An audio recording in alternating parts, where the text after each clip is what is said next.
ने यहाँ पे गेहूं को धुला तो गीला हो गया, फिर ड्राई करने के लिए भी ड्राई नहीं कि इतना पानी लगाया जाता है कि जिसमें उसमें बहुत ज़्यादा गीला मॉइस्चर हल्का बढ़ जाए बस। अब ये सेपरेट हो रहे हैं। हाँ जी, उसके बाद फिर ये गेहूं आता है इसमें डिश टोनर में। ये डिश टोनर है।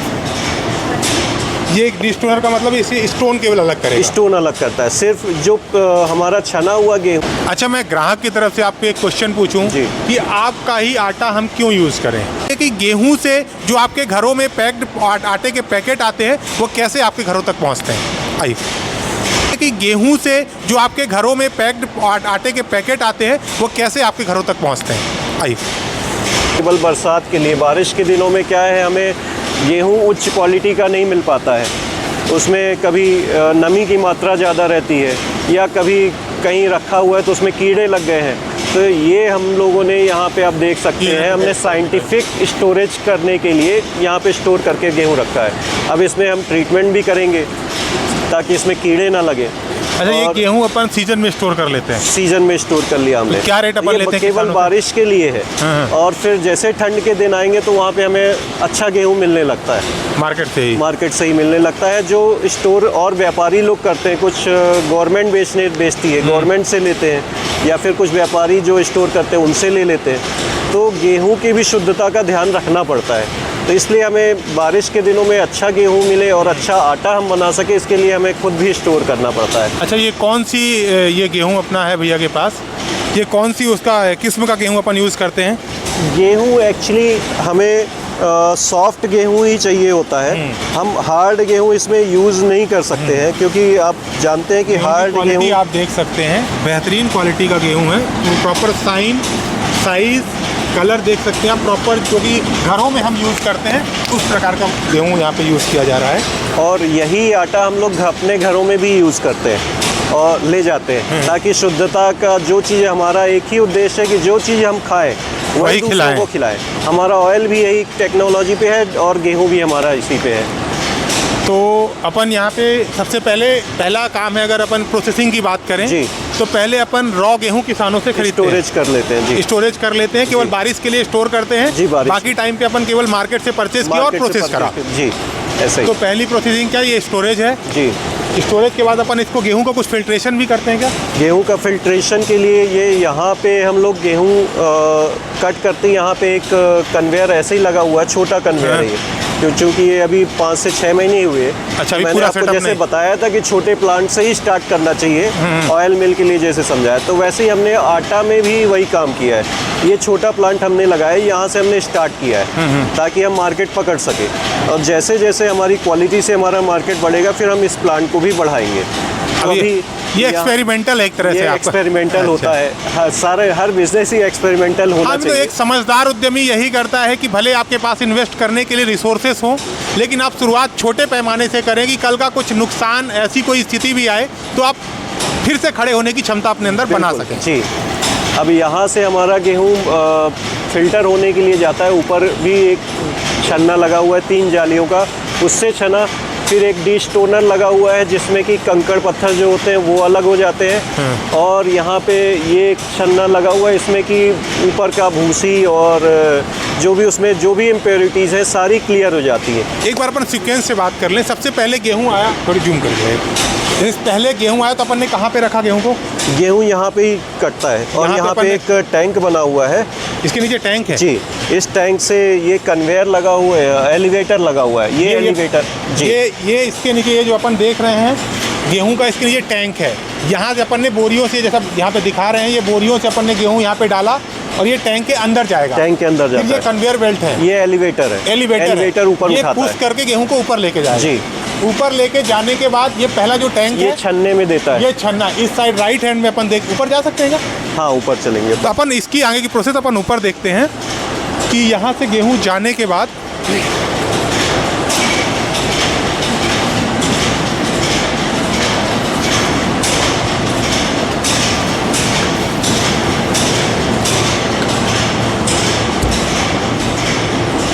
ये हमारा 3 जालियों का छन्ना है, इसमें सबसे पहले गेहूं जाता है और इसमें छनता है। अच्छा, जैसा भैया ने बताया कि वो नीचे टैंक में गेहूं जाएगा, फिर वो बेल्ट के माध्यम से, एलिवेटर के माध्यम से गेहूं ऊपर आएगा फिर ये फिल्टर लगा हुआ छन्ना, थोड़ी जूम करिएगा इसमें, ये छन्ना है। यहाँ पे गेहूँ आने के बाद गेहूँ में से क्या क्या चीज़ें सेपरेट हो जाएंगी? मैक्सिमम इम्प्योरिटीज इसमें निकल जाती हैं। अब इसमें जैसे इसमें नीचे का कचरा हुआ, कोई भी अदर जिन्स हुए, जैसे सरसों है या फिर और छोटे छोटे सीड्स इसमें मिलते हैं, सीड्स हो गए, या फिर मिट्टी है, जो भी धूल है, डस्ट है, वो सब इसमें से निकल जाता है। ये मिट्टी और ये सारी चीज़ें अभी सेपरेट हो रही हैं। हाँ जी। उसके बाद फिर ये गेहूँ आता है इसमें डिश टोनर में। ये डिश टोनर है। ये एक डिश टोनर का मतलब इसे स्टोन केवल अलग करेगा? स्टोन अलग करता है। सिर्फ जो हमारा छना हुआ गेहूं है उसमें से स्टोन्स अलग करता है। ये यहाँ से भी प्योर गेहूँ अंदर जाएगा? ये प्योर गेहूं इसमें से अंदर जाता है। जल्दी करिए। ये यहाँ से पूरा इसमें से इस मशीन के माध्यम से जितना भी स्टोन है, कंकड़ पत्थर छोटे छोटे होंगे गेहूं में, वो सेपरेट हो जाएंगे। और इसके बाद प्योर गेहूं जो है, ये आप यहाँ से देख सकते हैं, इस गेहूं के अंदर यहाँ से फिर प्योर गेहूं आपका नीचे जाएगा। अभी ये एक प्रोसेस और छनेगा, एक बार और छनेगा। इसके नीचे जो छन्ना लगा हुआ उसमें छनेगा। फिर उसके बाद क्या है प्रोसेस इसकी? फिर उसके बाद ये जाएगा डायरेक्ट चक्कियों में। नीचे चक्कियाँ हैं? हाँ जी, नीचे चक्कियों में पिसेगा। चक्कियों में पिसने के बाद में आटा ऊपर सेंट्रीफ्यूगल में आता है। हाँ। ये हमारे छन्ने लगे हुए हैं दोनों। इसमें आटे भरे हुए हैं? नहीं, हाँ, इसमें से आटा छनता है। इसके अंदर कपड़े से ही छनाई होती है। इसमें भी एक कपड़ा आता है, इम्पोर्टेड कपड़ा आता है, तो वो इम्पोर्टेड कपड़ा इसमें लगता है, जो कि जिससे कि ये माल छनता है। इसमें से आपका चोकर है और आटा है, दोनों अलग अलग होते हैं। चोकर, और ये भी फिर जिसका जो चोकर निकलेगा वो फिर पशु आहार बन जाएगा? वो पशु आहार बन जाता है। और अच्छा। आटा अपने खाने में यूज़ हो जाता है। ठीक है, भैया ने बताया जैसे वहाँ से डिश टोनर से स्टोन अलग होंगे, उसके बाद नीचे ये जो अपन फ्लोर देख रहे हैं, फ्लोर के नीचे चक्कियाँ लगी हुई हैं। उन चक्कियों में आटे को महीन तरीके से पीसा जाएगा, और पीसने के बाद ये है यहाँ पे छन्ने लगे हुए हैं, अंदर छोटे छोटे बारीक कपड़ों के माध्यम से उनको छाना जाएगा। उसके बाद उसमें चोकर अलग हो जाएगा और आटे अलग हो जाएंगे, और आटे को अपन ले जाके आगे पैकेजिंग प्लांट है, दिखाते हैं उसको पैकेज कैसे करते हैं अपन।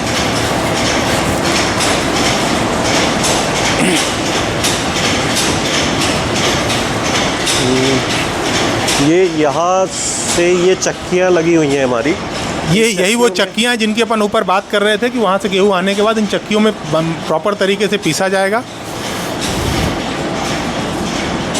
और यहाँ से ये जो है, इसमें हम लोग इसमें पानी से एक बार, एक तरह से कहना चाहिए, धुलता है गेहूँ। ये नल लगा हुआ है, यहाँ से गेहूँ आएगा और इसमें से एक पानी लगेगा, धुलेगा, और फिर इसके बाद स्टोरेज हो जाएगा। स्टोरेज होने के बाद फिर चक्कियों में आएगा। अच्छा, जैसे अपन ने यहाँ पे गीला करा गेहूँ को, फिर यहाँ पे पीसना है, तो बीच में तो सूखने का भी कुछ ड्रायर होगा? वो ऊपर टंकियों में स्टोर हो जाता है। 24 आवर के पहले हमें इसमें पानी लगाना पड़ता है। पानी लगा के फिर स्टोर करते हैं हम 24 आवर्स के लिए। नहीं, जैसे अपन ने यहाँ पे गेहूँ को धुला तो गीला हो गया, फिर ड्राई करने के लिए भी ड्राई नहीं, इतना पानी लगाया जाता है कि जिसमें उसमें बहुत ज़्यादा गीला, मॉइस्चर हल्का बढ़ जाए बस। क्योंकि मतलब ये फॉगर टाइप का ऐसा कुछ अपन करते, केवल स्टीम देंगे उसको। स्टीम देने के लिए एक तरह से कहना चाहिए कि जिसमें से बैक्टीरिया हो, सॉफ्ट हो जाए दाना। क्योंकि यहाँ पे इसमें ये पत्थर लगे होते हैं इनमें चक्कियों में, तो हीट ना हो। पत्थर हीट होता है, जब पत्थर रगड़ता है, तो उस हीट को कंट्रोल करने के लिए हल्का पानी लगाया जाता है। अच्छा, जैसा अपन घरों की चक्कियों में जब गेहूँ पिसवाने जाते हैं तो गेहूँ वाले बोलते हैं कि भैया ये गेहूँ थोड़ा गीला है, जल जाएगा। नहीं, ज़्यादा गीला नहीं होना चाहिए। हम लोग भी गेहूँ पूरा टोटल सूखा ही लेते हैं। करीब इसमें 10 से 11% नमी होती है गेहूँ में, जो हम लोग खरीदते हैं, और फिर 1-8% उसमें मॉइस्चर ऐड करते हैं, ताकि ये वो मॉइस्चर इसमें चक्कियों में जल जाए। और जो हमारा आटा है वो प्योर आटा निकले। हाँ, कोई इसमें से इम्प्योरिटी और ये चीज़ें दिक्कत, क्योंकि अगर वो आटा जलेगा तो वो क्वालिटी ख़राब होगी। हाँ, उसमें स्मेल आएगी या थोड़ी सी क्वालिटी खराब करेगा। क्वालिटी भी खराब होगी, रोटियां भी खराब आएंगी हमारी। अच्छा, अपना आटा भी किसान ब्रांड से ही नाम से चलता है? आटा भी किसान ब्रांड, हमारे एक्चुअली 2 ब्रांड हो गए अभी। एक किसान ब्रांड है और अभी हमने एक पीपल के नाम से रिसेंटली लॉन्च किया है। ये हमारा किसान ब्रांड है। ये किसान ब्रांड आटा आप मार्केट में देखते होंगे, ये आटा ये किसान ब्रांड के नाम से। और ये कितने किलो की बोरियां हैं? ये 26 किलो की बोरियां। 26 किलो की बोरियां। क्या कॉस्टिंग रहती है मार्केट में इसकी? एक्चुअली हम लोग ये केजी पे ही बेचते हैं, केजी के ऊपर ही बेचते हैं। जैसे अभी 2400 रुपये क्विंटल अप्रॉक्सीमेट गेहूं की कॉस्टिंग है, और आटे की कॉस्टिंग हमारी 26 साढ़े 26 रुपये ही है। अच्छा, मैं ग्राहक की तरफ से आपको एक क्वेश्चन पूछूं कि आपका ही आटा हम क्यों यूज़ करें, इसका कोई जवाब दे पाएंगे आप? हमारा आटा इसलिए आप यूज़ कर सकते हैं क्योंकि यहाँ पे आंख बंद करके आप विश्वास कर सकते हैं, क्योंकि ये किसान ब्रांड इसमें लगा हुआ है, मतलब इसमें प्योरिटी निश्चित है। बाकी आप खुद समझदार हैं, आप घरों में यूज़ करेंगे तो आपको पता चलेगा कि क्यों यूज़ करना चाहिए, क्यों नहीं। अब मैंने जो एनालिसिस करा कि जैसे अपन घरों में गेहूं को धुल के छान के जितना प्रोसेस करते हैं उससे कई गुना बेहतर भैया ने यहाँ पे मशीनरी सेटअप लगा रखा है, क्योंकि हमने अभी खुद अपनी आंखों से देखा। पहले उसमें से अपन इम्प्योरिटी निकाल रहे हैं, धूल डस्ट निकाल रहे हैं, उसके बाद से कंकड़ पत्थर निकाल रहे हैं, उसके बाद जैसा घरों में धुलते हैं वैसा गेहूँ को धुल भी रहे हैं यहाँ पे।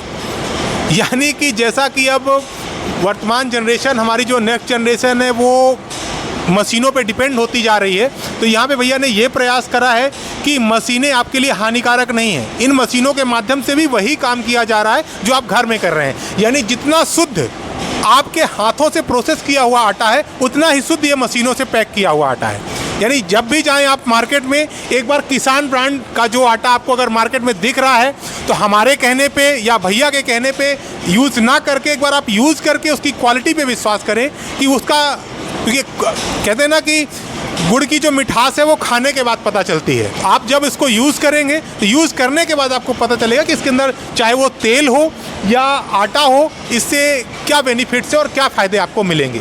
क्योंकि आज की डेट में हम फैशन में, बाकी चीज़ों में कॉम्प्रोमाइज़ एक बार कर ही लें, क्योंकि अगर हमने आज शर्ट ख़राब क्वालिटी का पहन लिया तो कल चेंज कर सकते हैं, कोई बड़ा नुकसान नहीं है।